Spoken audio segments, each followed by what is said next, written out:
Ya, baik. Assalamualaikum warahmatullahi wabarakatuh. Kita lanjutkan kembali ya, adik-adik sekalian, dalam topik kita, yaitu kontrol diferensial strategis ya.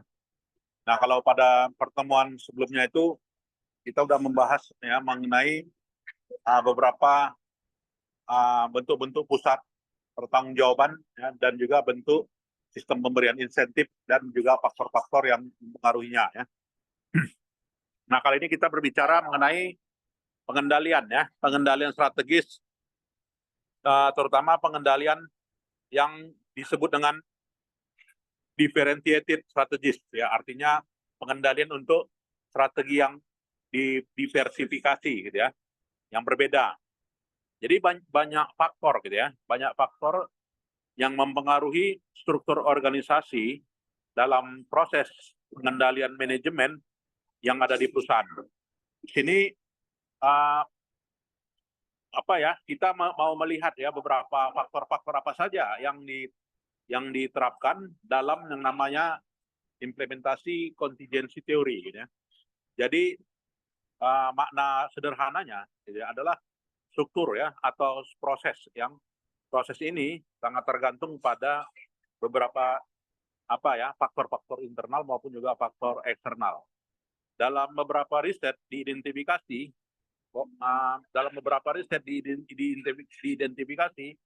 bahwasanya pentingnya beberapa desain desain sistem yang mengendalikan, diantaranya adalah faktor ukuran besarnya perusahaan, yang kedua lingkungan, yang ketiga teknologi, ya. Yang keempat itu adalah interdependensi, saling ketergantungan, dan juga strategi. Jadi kerangka menyeluruh yang sudah baku gitu ya dalam tujuan sistem pengendalian manajemen ini pada dasarnya adalah membantu mengimplementasikan strategi-strategi itu gitu ya. Dan kita mengacu pada bahwasanya ada dua observasi yang penting. Yang pertama adalah menyarankan ya bagaimana tendensi kita ya tidak mengacu kepada prinsip, dan yang kedua sistem desain kita diperlukan itu adalah pengaruhnya kepada pihak internal maupun juga pihak eksternal ya. Jadi pengaruh ke lingkungan, dipengaruhi pengaruh teknologi, pengaruh ukuran besarnya perusahaan, pengaruh budaya ya, culture, kemudian pengaruh lokasi geografis ya, kemudian juga pengaruh gaya manajemen ya. Ini turut mempengaruhi desain sistem pengendalian. Dan dalam diskusi kita di sini kita hubungkan ya perbedaan antara strategi level bisnis dan jenisnya, mulai dari membangun, memiliki sampai pada memanen, dan juga keunggulan kompetitif ya, baik itu keunggulan dari sisi keunggulan biaya murah, kemudian juga keunggulan diferensiasi gitu ya, dan juga bentuk-bentuk pengendalian lainnya. Pada akhirnya kita mendiskusikan implikasi gaya sistem pengendalian manajemen dan juga operasinya ya. Nah, kalau kita melihat logika pengendalian strategi ini didasari pada yang pertama ya, bahwasanya secara umum organisasi itu beda-beda ya gaya operasinya. Nah, ini sehingga kalau dia gaya operasinya berbeda-beda, maka konteks strateginya juga berbeda. Selain itu juga, karena adanya perbedaan strategi ini, maka perbedaan tugas terjadi ya, sehingga kunci faktornya juga berbeda, gitu ya, dan skillnya atau juga perspektifnya juga berbeda.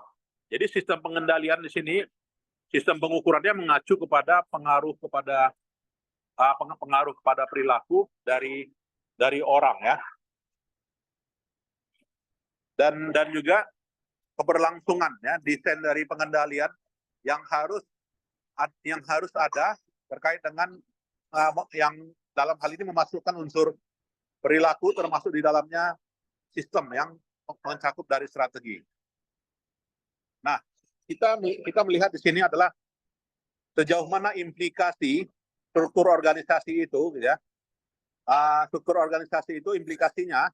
Nah, setiap struktur organisasi implikasinya adalah implikasi kepada apa ya?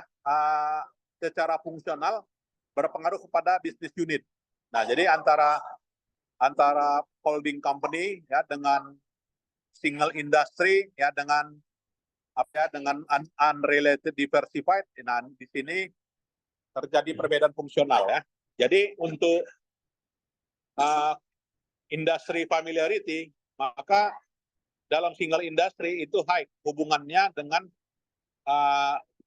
adanya diversifikasi atau tidak adanya diversifikasi. Jadi untuk industri apa ya yang sifatnya family keluarga gitu ya, maka lebih rendah ya diversifikasi yang dilakukan. Nah, untuk apa ya untuk manajemen perusahaan yang dilatar belakangi oleh fungsional, maka di sini relatif sedang ya, mainly finance. Begitu juga dari sisi otoritas pengambilan keputusan ya. Untuk perusahaan yang tunggal gitu ya, ini cenderung disentralisasi. Sedangkan untuk apa ya unrelated diversified itu cenderung juga terdesentralisasi. Nah, sedangkan ukuran ya, kemudian juga reliant ya, kemudian kegunaan dan juga culture. Nah, ini cenderung high dan juga strong ya. High dengan strong. Nah, ini kalau kita melihat perbedaan strategi perusahaan dalam kedudukan struktur organisasinya dan implikasinya ya. Oke. Kemudian implikasinya terhadap pengendalian manajemen. Nah, setiap organisasi gitu ya, ini secara struktur memilih strategi dan tidak dapat secara efektif mengimplementasikan strategi tanpa konsisten dengan sistem pengendaliannya. Ketika organisasi, struktur organisasinya didefinisikan berhubungan dengan laporan dan juga pusat pertanggungjawaban, ini kecenderungannya itu mengarah pada fungsi desainnya yang diinginkan adalah lebih efektif.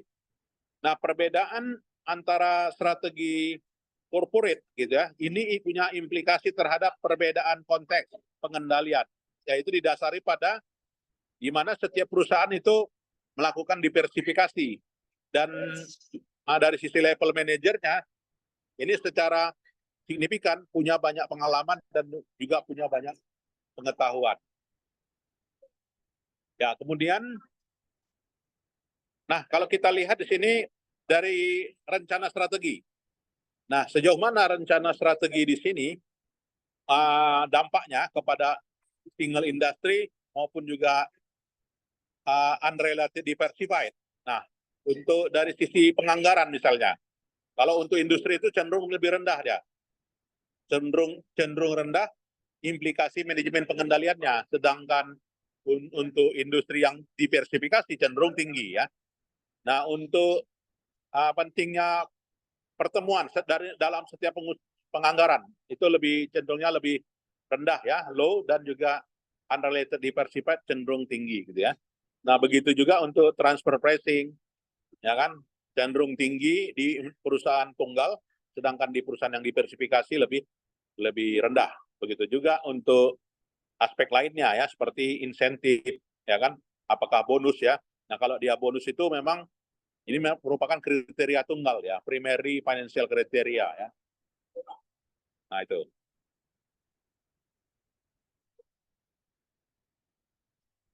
Ya, kemudian dari sisi penganggaran kita melihat ya bagaimana masalah penganggaran di sini gitu ya. Ini dalam industri tunggal di mana eksekutifnya banyak mengetahui operasinya dan perusahaan dalam lingkup unit manager ini memiliki kontak frekuensi yang lebih tinggi, di mana chief eksekutif dalam industri yang rendah itu ini dapat mengendalikan ya gaya organisasi dan juga atasan bawahan dari atau juga yang lebih rendah dari organisasi tersebut. Nah, jadi dengan kata lain punya implikasi ya bahwasanya sistem penganggaran, karakteristik sistem penganggaran ini mengandung bahwasanya setiap manajer unit bisnis ini memiliki pengaruh yang lebih besar ya dalam mengembangkan penganggaran sejak dalam hal ini banyak informasi yang diperlukan yang ditunjukkan dalam produk atau juga dalam bentuk lingkungan ya. Ya, kemudian juga transfer pricing. Jadi apa itu transfer pricing? Jadi transfer pricing ini dilakukan adalah mentransfer ya barang atau juga jasa antara unit bisnis ini dan frekuensinya cenderung pada industri yang lebih rendah gitu ya. Dan single industri di sini berhubungan dengan diversifikasi perusahaan ya dan juga sinergi. Kalau bicara apa ya yang namanya transfer pricing di sini ini bisa dibaca lebih lanjut ya di chapter 6 ya. Nah, berikutnya apa ya? Incentive compensation. Nah, incentive compensation menggunakan formula gitu ya. Menggunakan formula. Nah, kemudian bagaimana strategi pada unit bisnis gitu ya? Ya, strategi pada unit bisnis ini kita diskusikan terkait dengan sistem pengendalian yang ada perusahaan yang mencakup ya observasinya dilakukan pada level unit ya. Jadi dalam seksi ini kita melihat perbedaan sistem pengendaliannya terkait dengan segmen-segmen itu sendiri ya dalam masing-masing dari unit. Ya, kemudian juga di misi. Jadi di misi di sini, terutama misi unit bisnis, ini dapat dibangun ya, dapat nantinya bisa juga menghasilkan. Jadi misi di sini adalah misi yang murni gitu ya, yang murni dan nantinya bisa menciptakan keefektifan strategi. Kemudian juga selain dari misi, yaitu rentang kendali, time span, ya. Jadi rentang kendali di sini yaitu membangun atau juga menciptakan implikasi dari strategi jangka pendek untuk jangka panjang dan nantinya dipisahkan ya terkait dengan profit rate. Ini kita lewatkan. Ya, ini kita lewatkan ya.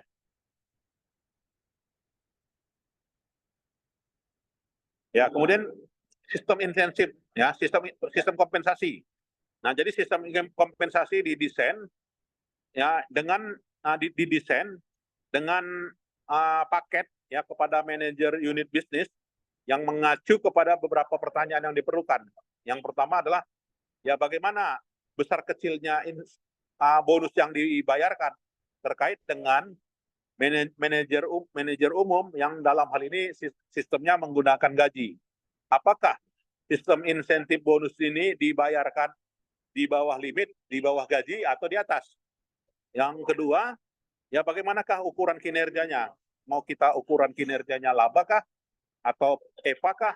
Atau sales volume kah? Atau market share kah? Atau juga produk pengembangan kah? Nah, itu. Yang ketiga adalah bagaimana keterandalan, ya, menempatkan subjektivitas pertimbangan dalam bentuk sistem bonus, ya, dalam sistem bonus. Dan juga bagaimana frekuensinya, apakah semi anual, apakah anual atau juga biannual, ya, mau dibayarnya tahunan, mau dibayarnya bulanan, atau mau dibayarnya bukan sistem bulanan atau bukan sistem tahunan, kira-kira demikian ya.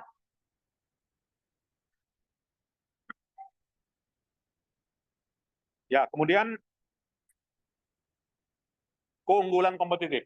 Nah, keunggulan kompetitif apa yang didapatkan? Nah, setiap dari bisnis unit gitu ya, yang dalam hal ini sudah melakukan strategi diferensiasi gitu ya, maka punya keunggulan. Keunggulannya di lingkungan yang pertama adalah keunggulan inovasi produk ya. Jadi semakin lebih semakin lebih kuat ya inovasi produk. Kemudian keunggulan kompetitif lainnya adalah masalah harga ya kan, harga lebih murah. Kemudian juga low cost unit ya, biaya rendah. Kemudian, nah itulah ya tiga keuntungan itulah yang merupakan keunggulan kompetitif yang diperoleh ya terkait dengan strategi di level unit. Ya, kemudian juga top manajemen ya, gaya pimpinan puncak. Ya, jadi gaya pimpinan puncak di sini punya peranan ya, punya peranan juga ya.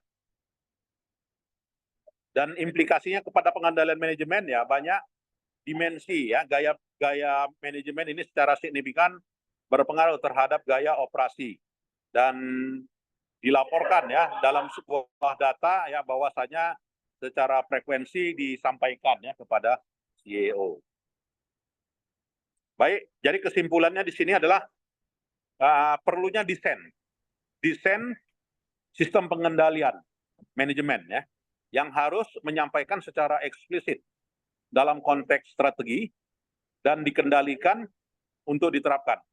Jadi strateginya di sini mengacu pada dengan menseleksi tipe-tipe yang dalam hal ini bisa berlanjut, terutama dengan bentuk industri tunggal ya, sebagai bentuk pengendalian yang lebih tepat. Dan strategi diversifikasi ini tidak tepat ya, tidak tepat untuk perusahaan yang besar ya. Maka pengendalian manajemen prosesnya itu harus berbeda ya, berbeda antara salah satu perusahaan dengan perusahaan yang lain strateginya ya. Dan unit business unit memiliki misi. Misinya adalah mengklasifikasikan mulai dari membangun, kemudian memegang dan juga memanen. Ya, memanen di mana dapat membangun keunggulan kompetitif ya, yang didasarkan pada strategi rendahnya harga dan juga strategi diversifikasi produk. Jadi pihak manajemen itu mengendalikan prosesnya yang berpengaruh pada strategi dalam menseleksi dalam setiap unit. Jadi didiskusikan dalam chapter ini adalah bagaimana ya pengendalian strategi ini dapat digunakan, gitu ya, dapat digunakan dan disarankan ya tendensinya adalah bersifat universal ya. Jadi faktanya adalah pengendalian sistem ini harus didesain dan dalam lingkup konteks setiap organisasi yang sifatnya unik dan lingkungan eksternal ya.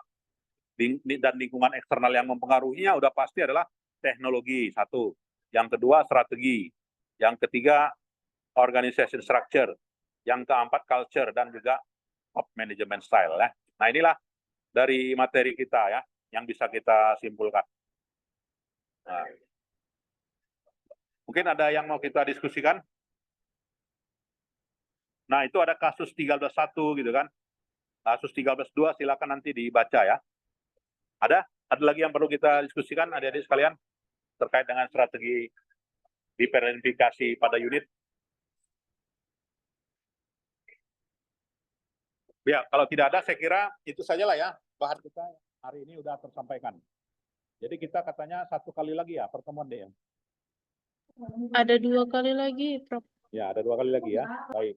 Saya kira itu saja. Selamat siang ya. Assalamualaikum warahmatullahi wabarakatuh. Waalaikumsalam warahmatullahi wabarakatuh. Selamat siang, Prof. Terima kasih. Ya, boleh meninggalkan ruangan.